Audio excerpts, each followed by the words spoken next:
بیٹھنا، ذکر خدا، ذکر مصطفیٰ، ذکر اہل بیت، ذکر صحابہ کرنا اپنی بارگاہ میں قبول فرمائے۔ آج کی رات شب برات اس کو کہتے ہیں، 15ویں شعبان المعظم کی رات۔ اس رات کی بڑی فضیلت ہے۔ آپ کے سامنے میں کچھ دلیلیں رکھنا چاہتا ہوں کہ ہم اکٹھے ہیں۔ رات تو کل والی بھی تھی نا، کل بھی ہم نے عشاء کی نماز پڑھی تھی، لیکن عشاء کی نماز پڑھ کر ہم گھر چلے گئے تھے۔ پھر اس رات کے آگے رات آئے گی، عشاء کی نماز پڑھ کر گھر چلے جائیں گے۔ لیکن اس رات جو ہمیں نصیب ہو رہی ہے، آپ نے ماشاءاللہ عشاء کی نماز پڑھی ہے، ہم نے بھی پڑھی ہے، پھر نماز کے بعد مسجد میں بیٹھ گئے ہیں۔ کیوں بیٹھ گئے ہیں؟ جاگتے بیٹھے ہو؟ اگرچہ تھوڑے ہو تو نال نال بولے سو اندر زیادہ مزہ آسی، آکھو سبحان اللہ۔ اب ہم کیوں بیٹھے ہیں؟ اس کی وجہ ہے جس کے لیے میں آیا، آپ سن رہے ہیں، میں آپ کو بتا رہا ہوں۔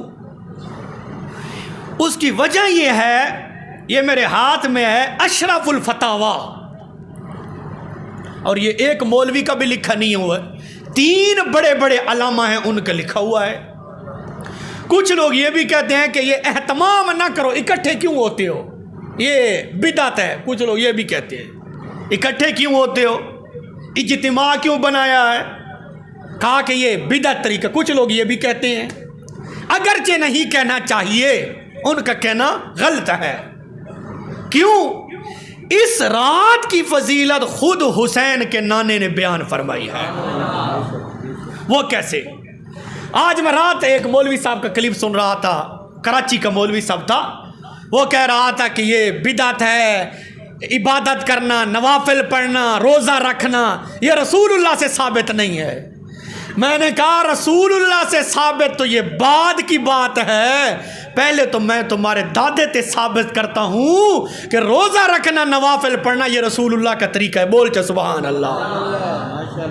اور اس کے یہ لکھنے والے ہیں مولانا عبید اللہ صاحب اور مولانا عبد الرحمن اشرفی صاحب، زیر انتظام حضرت مولانا حافظ فضل الرحمن اشرفی صاحب، ناظم تعلیمات و نائب محتمیم جامعہ اشرفیہ لاہور کا یہ محتمیم ہے، اس نے اس کو لکھا ہے۔ لکھنے والا وہ ہے جس کی آج اولاد اس چیز کو بدعت کہتی ہے، اس کو نجائز کہتی ہے، کہتے ہیں کہ یہ رسول اللہ سے ثابت نہیں ہے۔ تو آئیے اب دیکھتے ہیں سوال، یہ آپ خود بھی دیکھیں، لکھا ہوا ہے شعبان کی 15ویں رات۔ آپ اسی رات میں بیٹھے ہوئے ہو نا، تو میں اسی رات کی بات کر رہا ہوں۔ ایک مرتبہ بولے سبحان اللہ۔ سوال، پہلے سوال ہے کہ ہم لوگ جو شعبان المعظم کی 15ویں رات میں عبادت کرتے ہیں، اس کا کیا ثبوت ہے؟ آیا یہ جائز ہے؟ اور ان اوقات میں لوگ طرح طرح کے کام کرتے ہیں، مثلا حلوہ پکانا، چراغاں کرنا، آتش بازی کرنا، اور ان کاموں کا کیا حکم ہے؟ یہ سوال ہے۔ آنکھوں ایک باری سبحان اللہ۔ جواب دیتا ہے کہ شعبان المعظم کی 15ویں رات بابرکت راتوں میں سے رات ہے۔ یہ رات جو ہے عام رات نہیں ہے، فرمایا یہ جو شعبان المعظم کی رات یہ بابرکت راتوں میں سے رات ہے۔ کیسے؟ شب قدر کی رات بھی افضل والی ہے۔ کیوں؟ راتیں ساری اللہ کی ہیں، مہینے سارے اللہ کے ہیں، دن سارے اللہ کے ہیں، لیکن بعض مہینوں کو بعض پر فضیلت ہے، اسی طرح بعض دنوں پر فضیلت ہے۔ جیسے ہفتے کے 8 دن ہیں، اور جو جمعے کو دن کی فضیلت ہے، اور دنوں کی فضیلت تو نہیں ہے نا، ٹھیک ہے؟ پھر ذوالحجہ کے پہلے جو دن ہیں 10 دن ذوالحجہ کے، وہ بھی بڑے برکت والے دن ہیں۔ پھر رمضان المبارک کا مہینہ سارے مہینوں کا سردار ہے، تو مہینے سارے اللہ کے، دن سارے اللہ کے، اور سال سارے اللہ کے، لیکن بعض مہینوں کو بعض پر، بعض دنوں کو بعض دنوں پر فضیلت حاصل ہے۔ بول چا سبحان اللہ۔ اب یہ بھی کہتا ہے شعبان المعظم کی 15ویں رات بابرکت راتوں میں سے رات ہے، کہا اس لیے کہ احادیث مبارکہ میں اس کی فضیلت بیان کی گئی ہے۔ کہتا ہے کہ اس رات کی فضیلت کو خود حسین کے نانے نے بیان فرمایا تھا۔ آگے لکھتا ہے کہ اس رات اللہ عز و جل نصف شعبان کی رات، توجہ ہے، اس رات کیڑا کوئی سا کو مل سی آدھ ہے، اسی رات اللہ عز و جل آسمان دنیا پر جلوہ افروز ہوتے ہیں، جیسے اس کی شان ہے، جیسے رب کی شان ہے۔ اس کے علاوہ ہمارے پاس کوئی پیمانہ نہیں ہے۔ جس طرح رب کی شان ہے، کہتا ہے 15ویں شعبان کی رات اللہ پاک آسمان دنیا پر جلوہ افروز ہوتے ہیں، اور قبیلہ کلب، ایک قبیلہ ہے مدینہ شریف کے اندر، ٹھیک ہے، اس قبیلے کی بکریاں مشہور ہیں، ان کی بکریاں بہت زیادہ ہوتی تھی۔ اب کہتا ہے کہ قبیلہ کالب کی بکریوں کے بالوں سے بھی زیادہ انسانوں کی اللہ پاک مغفرت فرماتے ہیں اس رات، اس کی اتنی فضیلت ہے۔ پھر کہا دوسرے مقام پر رسول اللہ صلی اللہ علیہ وسلم نے فرمایا لوگو اس رات قیام کرو، مبارک ہوئے تھانو۔ قاری محمد فاروق صاحب دی زیر نگرانی کے اندر آپ تمام کو مبارک ہو۔ یہ رات عام رات نہیں ہے، اس رات کو خود حسین کا نانا بیان فرما رہا ہے کہ اس رات قیام کرو، اس رات قیام کرو اور اس کے دن روزہ رکھو۔ کیا رکھو؟ روزہ رکھو۔ اب رات کو قیام ہوگا، صبح روزہ ہوگا، کس نے کہا؟ حسین کے نانے نے فرمایا۔ کیوں؟ مولوی پٹڑی سے اتر سکتا ہے، مولوی پٹڑی سے اتر سکتا ہے، حسین پٹڑی سے نہیں اتر سکتا۔ یارا بولا سبحان اللہ۔ حسین کے نانے نے فرمایا اس رات قیام کرو، پھر دن کو روزہ رکھو۔ کس کا فتویٰ ہے؟ دو جہان کے سردار کا فتویٰ ہے۔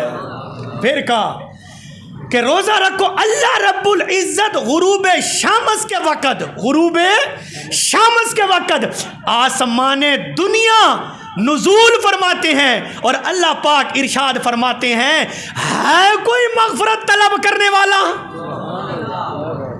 آسمان دنیا، آسمان دنیا کہتے ہیں یہ پہلا آسمان، اس کو کہتے ہیں آسمان دنیا۔ اللہ پاک آسمان دنیا پر ارشاد فرماتے ہیں ہے کوئی مغفرت کا طلب کرنے والا تاکہ میں اس کو معاف کر دوں، ہے کوئی رزق کا متلاشی تاکہ میں اس کو رزق عطا کروں، ہے کوئی مصیبت زدہ کہ میں اس کی مصیبت کو دور کروں۔ چنانچہ طلوع فجر تک، طلوع فجر تک یہی صدا لگتی رہتی ہے۔ فجر تک اللہ کی طرف سے یہ اعلان ہوتا رہتا ہے کوئی معافی کا طلبگار، ہے کوئی رزق کا متلاشی، ہے کوئی معافی مانگنے والا۔ رب فرماتا ہے اسی رات شعبان کی 15ویں رات آ جائے، صدقے دل سے، سچے دل سے رب فرماتا ہے میرے گھر کی طرف آئے۔ رب فرماتا ہے وہ بندہ میرے گھر کی طرف ایک قدم چل کر آئے گا، میرے فرشتے اس کے استقبال کرنے کے لیے 10 قدم آگے آ جائیں گے۔ اللہ اتنا کریم ہے، فرمایا کہ جب بندہ میرے گھر کے لیے آئے گا سچے دل کے ساتھ، عاجزی کر کے، غرور اللہ کو پسند نہیں ہے، تکبر اللہ کو پسند نہیں ہے۔ کیوں؟ غرور فرعون نے کیا تھا، تکبر فرعون نے کیا تھا۔ رب فرماتا ہے عاجز بن کر میرے دربار میں آ جا اور وضو کر کے آ جا اور میرے دربار میں آ کر تو معافی مانگ۔ رب فرماتا ہے تجھے گناہوں سے ایسے پاک فرما دوں گا جیسے بچہ ماں کی پیٹ سے پیدا ہوتا ہے۔ آگے پھر لکھا ہے اسی طرح احادیث مبارکہ، توجہ ہے، ستے پائے ہو آنکھوں سبحان اللہ۔ اسی طرح احادیث مبارکہ حدیث رسول حسین کے نانے کا فرمان ہے، دودھ دا دودھ تے پانی دا پانی، مننا نہ مننا مقدرہ دی گل ہے، بول چا سبحان اللہ۔ حسین کا نانا فرماتا ہے، اسی طرح احادیث مبارکہ میں اس رات میں جڑی جس میں ہم بیٹھے ہیں، اس رات میں عبادت کا اہتمام کرنا قاری محمد فاروق صاحب نے جمعے کے دن بھی اعلان کیا ہوگا اور موقع پر بھی اعلان کیا ہوگا کہ لوگوں اس رات آ جاؤ، عبادت کرو، رب کی بارگاہ میں دعائیں مانگو، اپنے مسلمان فوت شدہ ان کے لیے دعا مانگو۔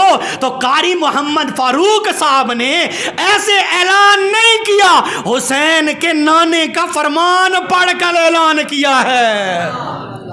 اسی طرح احادیث مبارکہ سے معلوم ہوا اس رات میں عبادت کا اہتمام کرنا، یہ لکھا ہوا ہے کہ آپ لوگ اکٹھے ہوئے عبادت کرنے کے لیے، یہ حسین کے نانے کا فرمان ہے کہ اس رات عبادت کے لیے اہتمام کرنا، روزہ رکھنا، یہ حسین کے نانے کے فرمان سے ثابت ہے۔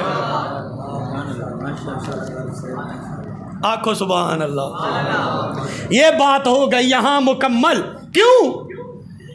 یہ اس لیے ساتھ میں آج کل ضروری سمجھتا ہوں یہ چیزیں ساتھ۔ آج کل ہے نیٹ کا دور ہے، نیٹ کا، ہر بندہ پڑھا لکھا ہے، سمجھدار ہے، پہلی بات کرتا ہے استاد جی لکھا کتنے پیے، بولو چا یارا سبحان اللہ، استاد جی لکھا کتنے پیے۔ ہوں دور ایسا چل پڑا ہے تو اس لیے بات وہ جو لکھی ہوئی ہو، بات وہ جو مضبوط ہو، جس کی جڑیں بہت نیچے نیچے ہوں، تو میں اس لیے یہ بات کر رہا ہوں کہ یہ رات عام رات نہیں ہے، یہ برکت والی رات ہے، اس میں عبادت کرنی ہے، دعائیں مانگنی ہے، پھر صبح کو روزہ رکھنا ہے۔ کس نے کہا؟ حسین کے نانے نے فرمایا ہے۔ آنکھو سبحان اللہ۔ میں نے آیت کریمہ تلاوت کیا ہے، اِنَّا أَنزَلْنَا فِي لَيْلَةٍ مُبَارَكَةٍ، رب کا قرآن 25واں پارہ، رب فرماتا ہے یہ رات مبارکہ، مبارک والی رات ہے۔ مبارک کہتے ہیں برکت کو، مبارک کس کو کہتے ہیں؟ برکت کو۔ یہ مبارک رات ہے۔ کیسے؟ رب نے فرمایا اس لیے مبارک رات ہے۔ یا اللہ مبارک رات، اس کی وجہ کیا؟ رب نے فرمایا، توجہ ہے، مبارک رات اس لیے لوح محفوظ سے لے کر پہلے آسمان تک، آسمان دنیا تک، لوح محفوظ سے لے کر آسمان دنیا تک، اسی رات الحم سے لے کر والناس تک مکمل قرآن پاک نازل ہوا ہے۔ رب نے فرمایا اِنَّا أَنزَلْنَاهُ، ہم نے نازل کیا، بے شک ہم نے نازل کیا۔ کون سی رات؟ مبارکہ، مبارک رات۔ رب نے کہا مبارک رات، رب نے فرمایا مکمل قرآن کو میں نے نازل کیا۔ کہاں سے کہاں تک؟ پہلے لوح محفوظ سے لے کر آسمان دنیا تک۔ یہ بات ہو گئی کلیئر کہ رات بھی مبارک والی ہے، برکت والی۔ ادھر رب نے بتا دیا مبارک رات ہے، ادھر حسین کے نانے نے بتا دیا کہ وہ رات شعبان کی 15ویں رات ہے۔ ادھر رب نے بتا دیا ہے، ادھر حسین کے نانے نے بتا دیا ہے کہ یہ برکت والی رات ہے۔ اس رات کے اندر جو بندہ سچے دل کے ساتھ توبہ کرتا ہے، اللہ اس کی توبہ کو قبول فرماتا ہے۔ پھر حضرت عمر رضی اللہ تعالی عنہ، سارے آنکھوں رضی اللہ تعالی عنہ، آپ سے مریدوں نے پوچھا حضرت عمر سے، حضرت عمر نے فرمایا توبۃ نصوحہ کرو، توبۃ نصوحہ۔ غلاموں نے پوچھا یا امیر المؤمنین توبۃ نصوحہ کون سی ہے؟ ایک تو ہے توبہ، دوسرے توبۃ نصوحہ، یہ کون سی ہے؟ حضرت عمر رضی اللہ تعالی عنہ نے فرمایا توبۃ نصوحہ وہ توبہ ہے جیسے تھن سے دودھ نکالا جائے، بکری یا گائے، اس کے تھن سے دودھ نکالا جائے اور نکلا ہوا دودھ اس تھن کے واپس جیسے نہیں لوٹ سکتا، اسی طرح توبہ کرنے والا آدمی دوبارہ گناہ کے قریب نہیں لوٹ سکتا۔ حضرت عمر نے فرمایا یہ توبۃ النصوح ہے، سچی توبہ۔ یار سچی توبہ ہم کریں، رب کریم ہے، رب رحیم ہے، وہ کیسے؟ بندہ کیا کرے؟ بندہ گناہگار تو ہے، ضرور بات ہے، ٹھیک ہے، گناہ تو اس سے ہوگا، کیوں؟ بشر ہے، اس کے اندر وہ چیزیں موجود ہیں۔ ہاں گناہ کا ہو جانا یہ اتنا جرم نہیں ہے، گناہ کا ہو جانا اتنا جرم نہیں ہے، لیکن گناہ پر غرور کرنا، گناہ پر تکبر کرنا، گناہ پر ڈٹ جانا، یہ بہت بڑا جرم ہے۔ تو گناہ پر غرور، گناہ پر تکبر، گناہ پر ڈٹ جانا یہ مومن کا کام نہیں ہے، یہ مسلمان کا کام نہیں ہے۔ مسلمان کا کام کیا ہے؟ مومن کا کام کیا ہے؟ مومن کا یہ کام ہے گناہ ہو جائے رب کے دربار میں عاجزی کرے، یا اللہ ہو گیا تو کریم ہے، تیری رحمت وسیع ہے، عاجزی کرے، روئے۔ رب فرماتا ہے اپنے گناہ کے لیے روئے تو صحیح نا، اپنے آنسو تو بہائے نا۔ صحابہ نے پوچھا یا رسول اللہ، توجہ ہے، صحابہ نے پوچھا یا رسول اللہ اگر اس کو رونا نہیں آتا کیا کرے؟ میرے نبی نے فرمایا صحابہ، وہ لجپال نبی، وہ کریم نبی نے فرمایا صحابہ اگر اس کو رونا نہیں آتا رونے والا بہانہ تو بنا لے، رونے والا بہانہ تو بنا لے۔ اور یا رسول اللہ جس کو رونا آ جائے، جس کے آنسو نکل پڑے، اس کو کیا ملے گا؟ حسین کے نانے نے فرمایا میرے صحابہ جو رب کے دربار میں آ کر بندہ آنسو بہاتا ہے اس کے یہ آنسو ضائع نہیں جائیں گے، بلکہ ان آنسوؤں کو یہ تین معزز فرشتے لکھنے والے ان آنسوؤں کو محفوظ کر لیتے ہیں۔ کل قیامت کے دن اس بندے کے ان آنسوؤں کو اس کے نیکیوں والے پلڑے میں رکھا جائے گا۔ یہ کتنے آنسو قیمتی ہیں۔ حضرت عمر کا زمانہ ہے، حضرت عمر رضی اللہ تعالی عنہ، ایک بندہ گانے گایا کرتا ہے، گانے جیسے ہمارے معاشرے میں گانے گاتے ہیں، ہماری مجلسوں میں آتے ہیں، کچھ نہ کچھ پیسے ہم بھی دے دیتے ہیں۔ حضرت عمر کا زمانہ ہے، بندہ گانا گایا کرتا ہے، لوگوں کی مجلسوں میں جاتا ہے، کچھ نہ کچھ اس کو پیسے دے دیا کرتے تھے۔ جب بندہ وہ بوڑھا ہو گیا، کیوں؟ آواز ہوتی ہے جوانی کی، کیوں؟ بندہ بوڑھا ہو جاتا تو وہ آواز نہیں رہتی، وہ صحت نہیں رہتی، وہ قوت نہیں رہتی۔ جب بندہ وہ بوڑھا ہو گیا لوگوں نے سننا بھی چھوڑ دیا کہ اب اس کی آواز ہے ہی نہیں، اب اس کی وہ سر ہے ہی نہیں، اب اس کی وہ قوت ہے ہی نہیں، لوگوں نے سننا چھوڑ دیا۔ ایک ہفتہ گزرا، 2 ہفتے گزرے، اب وہ گانے والا آدمی گویا وہ پریشان ہے، ہفتہ ہو گیا، 2 ہفتے، اب گانے کے لیے کوئی بلاتا نہیں ہے۔ وہ پریشانی کے مارے جنت البقیع میں ایک درخت تھا، درخت کے نیچے ایسے یوں بیٹھ گیا اور ہاتھوں کو بلند کیا، کہنے لگا یا اللہ ساری زندگی لوگوں کو سناتا تھا، لوگ کچھ نہ کچھ مجھے دے دیا کرتے تھے، میرا بھی کام بن جاتا تھا، یا اللہ اس وقت جوان تھا، اب بوڑھا ہو گیا ہوں، آواز میں طاقت نہیں ہے، آواز میں سر نہیں ہے، یا اللہ لوگ نہیں سنتے، آج تجھے سنانے آیا ہوں، تو سن۔ حضرت عمر رضی اللہ تعالی عنہ کا زمانہ ہے، وہ عمر جس نے 22 میل لاکھ مربع زمین پر حکمرانی کی ہے۔ حضرت عمر رضی اللہ تعالی عنہ، وہ بندہ رو رہا ہے، دعائیں مانگ رہا ہے، یا اللہ جوان تھا، گانے گایا کرتا تھا، لوگ پیسے دیتے تھے، اب بوڑھا ہو گیا ہوں، آواز نہیں ہے، لوگ سنتے نہیں ہیں، بچے بھوکے ہیں، کھانے کو کچھ نہیں ہے، یا اللہ میں بھی کئی دنوں سے بھوکا ہوں، میری بھوک کا علاج فرما۔ حضرت عمر چارپائی پر آرام فرما رہے تھے، حضرت عمر خواب میں آواز آئی، حضرت عمر کو خواب میں آواز آئی، رب نے فرمایا عمر جاؤ جنت البقیع میں میرے بندے کی فریاد کو سنو، میرے بندے کی فریاد کو سنو۔ حضرت عمر رضی اللہ تعالی عنہ آرام فرما رہے تھے، آپ چرپائی سے اٹھے، فوراً جنت البقیع میں گئے، ادھر دیکھا تو وہ گویا رب سے باتیں کر رہا ہے، یا اللہ بھوکا ہوں، بھوک کا علاج فرما۔ جب حضرت عمر کو دیکھا وہ بیچارہ ڈر کے مارے آگے بھاگنے لگا، حضرت عمر نے پیچھے سے آواز دی، فرمایا نہ بھاگو نہ بھاگو، اس نے مڑ کے دیکھا، کہا تجھے کس نے بھیجا ہے؟ حضرت عمر نے فرمایا جس کو پکار رہا تھا اسی نے تو مجھے بھیجا ہے۔ یار ساری زندگی گانے گایا کرتا تھا، آج ہمارے معاشرے میں کوئی غلط کام کرے ہم کہتے تو شرابی ہے، تو چرسی ہے، تو زانی ہے۔ نہ میرے بھائیو، نہ میرے بھائیو، اچھی تلقین کرو، اس کو دعوت فکر دو، اس سے نفرت نہ کرو۔ حضرت سخی سلطان باہو رحمت اللہ علیہ آپ فرماتے ہیں خدا کے کام